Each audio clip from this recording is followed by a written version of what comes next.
Let's talk about emojis.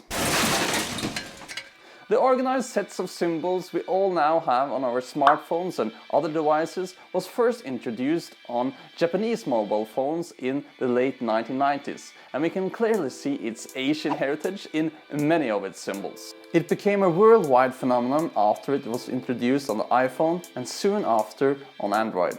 The word emoji means translated pictograph and comes from Japanese e meaning picture, plus moji meaning character. The resemblance to the English word emotion is purely coincidental. Emoticons are of course similar, but they only describe the act of using punctuation, marks and numbers to represent facial expressions. The usage of emojis in everyday communication is growing steadily, and it's even been described as a developing language. Of course, every language that is in use will always continue to change and evolve depending on how we use it to communicate. But taking that emojis only have been around for a few years, it's really a language in its early infancy. But its cultural impact across borders is huge.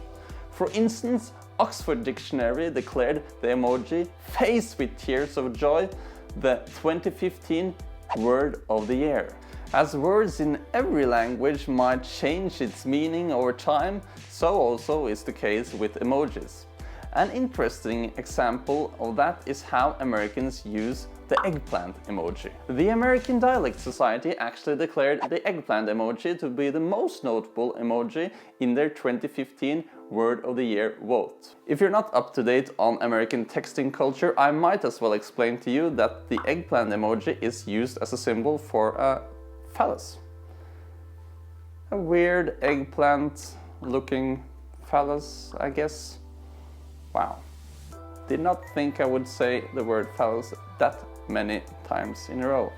Phallus, phallus, phallus, phallus. Well, well. Actually, that is a lie. It was all scripted. Look here. Of course, a lot of the emojis are taken from already well-known and established symbols.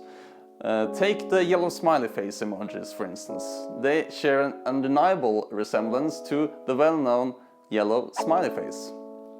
But on the other hand, you might argue that it's such a simple design that it must have been drawn a bunch of times all up through history from a lot of different people. Who knows? How emojis look varies between different operating systems.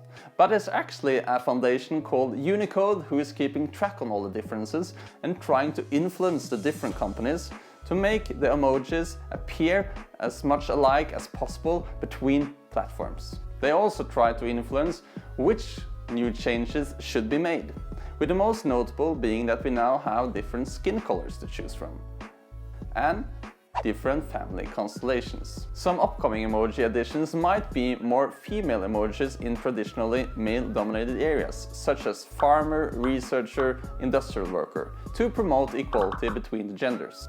How we use emojis will surely just continue to grow and become an even more integrated part of our daily language, or its own language altogether. If you like this video, use the thumbs up emoji below and visit my channel for more videos. And don't forget to subscribe. Thanks for watching.